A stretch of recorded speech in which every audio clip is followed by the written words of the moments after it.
morning to be able to give y'all a word this morning. Guys, I don't know about y'all, but being in the building is just completely different than just watching something online.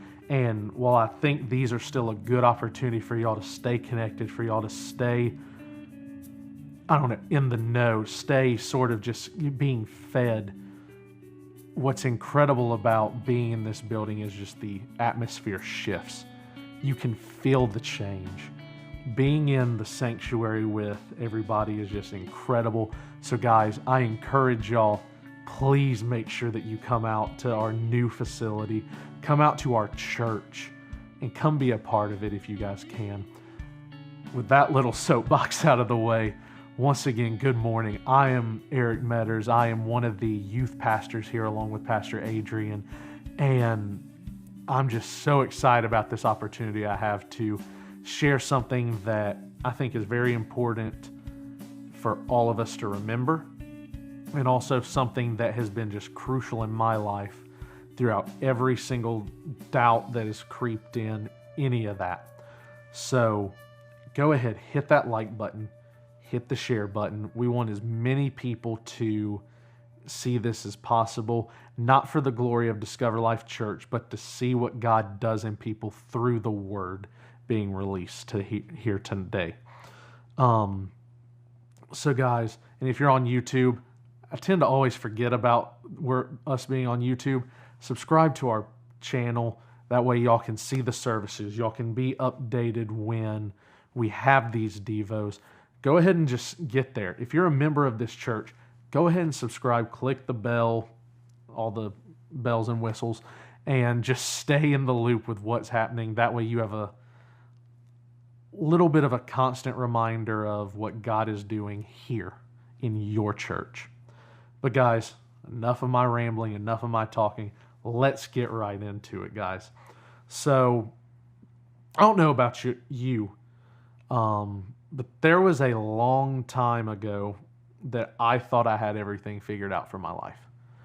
I thought I had my career figured out, my wife figured out, how many kids I was going to have, how much money I was going to be making, all that. Thought I had it all figured out.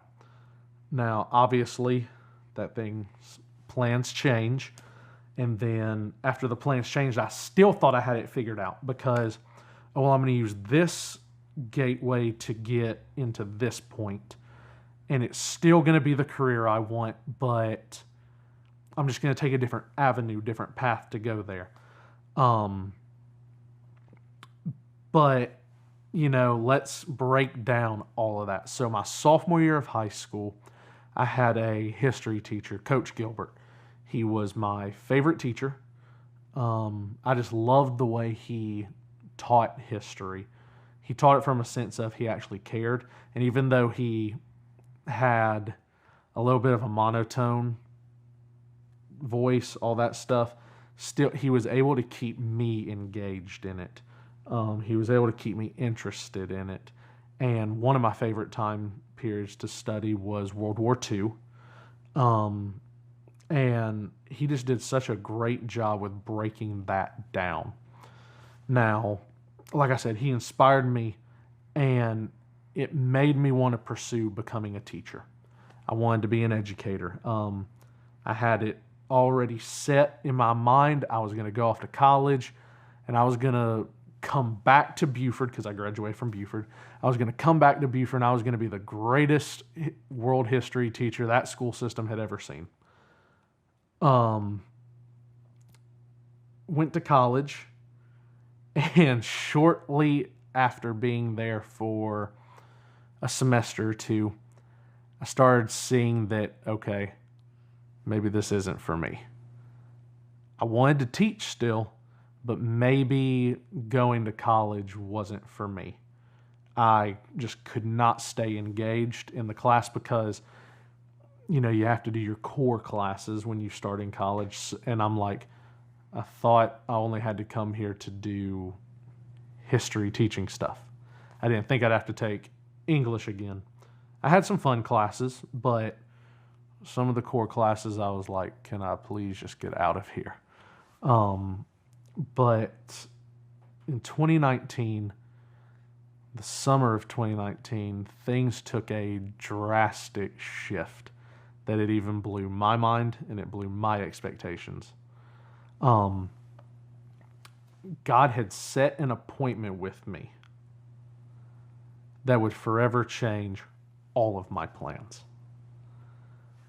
I was asked by pastors Jose and Laura, when they were the youth pastors here, to chaperone and go with them to Ramp. And for those of y'all that don't know what Ramp is, it is a church in Hamilton, Alabama that they have huge conferences. They have men's conferences, women's conferences, youth conferences, you name it, they have it. And so they asked me to go with them. And I said yes. Did not know what to expect. My belief was, okay, I'm just going to be watching a bunch of kids, and it's going to be awesome to see them get saved.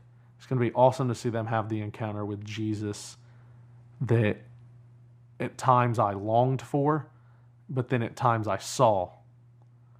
And so I went there, and right before we left, Pastor Andy had talked with me that morning before. He goes, expect anything.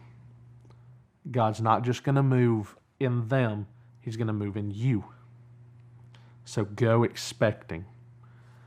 And needless to say, God did not limit his power and his aura and his ability to just the youth at that conference.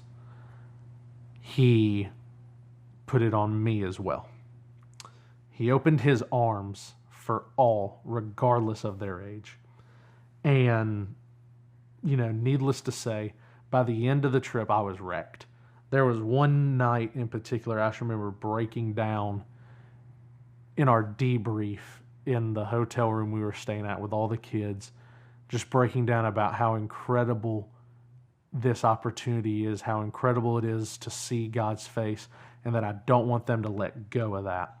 I don't want them to let it just pass them by. I want them to see it and fully engage in it. And what was so awesome about was another chaperone there, Naika, was just could feel the presence of God in that room. And the youth laid hands on me, praying over me. So then, like I said, that completely derailed all previous plans I had.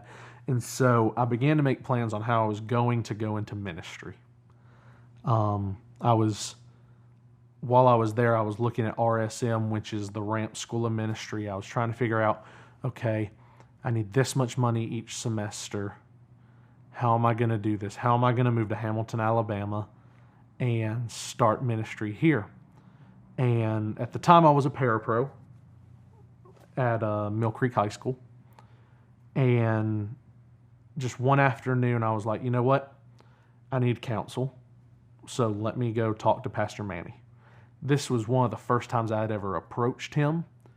And it still shocks me that I approached him with such confidence, because in most cases, I'm an introvert. I don't like to just approach people, but God did something in me that was not going to let me hinder what he wanted to continue to do. So I call Pastor May. I say, hey, Pastor, can you and I meet sometime this week? He goes, sure. Come on over Thursday afternoon. We go to his house, and we sit there and talk, and I'm telling him about all these plans, and I'm asking him questions, just asking, what do I do? Should I continue to go to school to be a teacher, or should I go to seminary school? Should I go to Ramp and learn all about that? And he said, one of the things that stuck out was, he goes, whatever you do, you made the decision, not me for you. And he started talking with me about the Protege program. And as all y'all know, the rest is history. I joined the program, and now I went from being an usher to the head of cafe, the director of the cafe legacy, to now a youth pastor here. Many times we hear from God about our calling and we either pursue it or brush it off. In that moment, I decided to pursue it. But in Matthew 22:14, he specifically says whether we brush it off or pursue it, for many are called, but few are chosen. The decision to pursue it is up to you.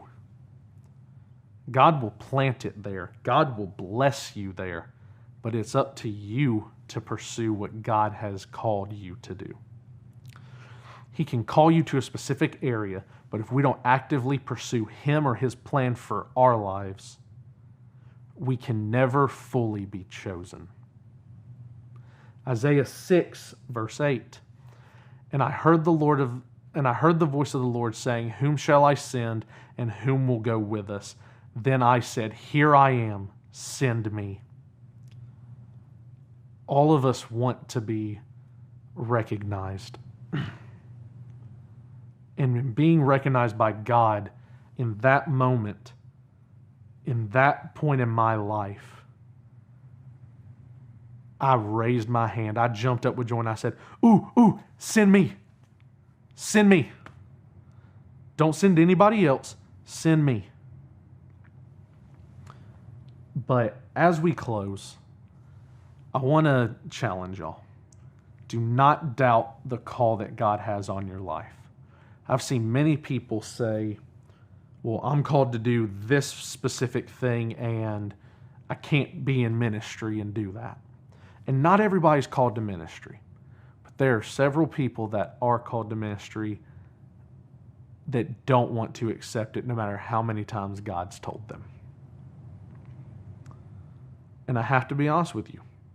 When I found out that I was going to be one of the youth pastors here along with Pastor Adrian, I felt completely unprepared and unqualified. However, Jeremiah 29:11 has been my anchor. It has been the scripture I go to during any time of doubt or fear.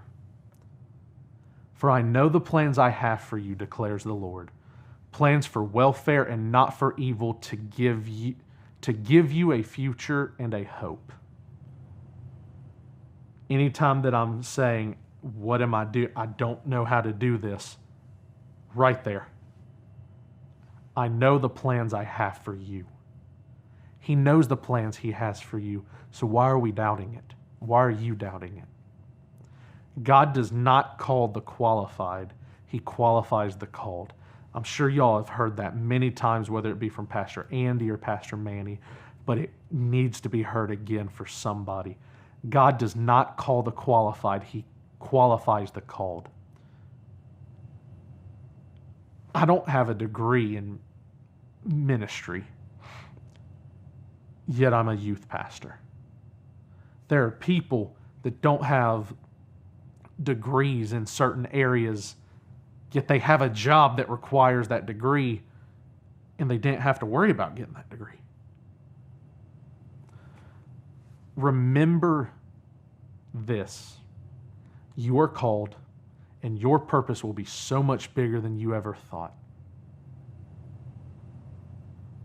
And, just before I came in here, a friend of mine had posted on Instagram a quote. And so I want to read this quote as we close out. Stop talking yourself out of what God is speaking into you. God saw a warrior in Gideon when he was at one of the lowest points of his life. God saw a mother in Sarah even though she was barren. God saw the rock to build the church in Peter even though he had no theology training. If God called you to it, then He will walk you through it. Don't doubt the calling. Answer it. Guys, thank y'all for spending some time with me this morning and for just letting Holy Spirit talk to you. Don't doubt what God can do with you, because He's going to blow you away. I love you guys. I'll see y'all real soon.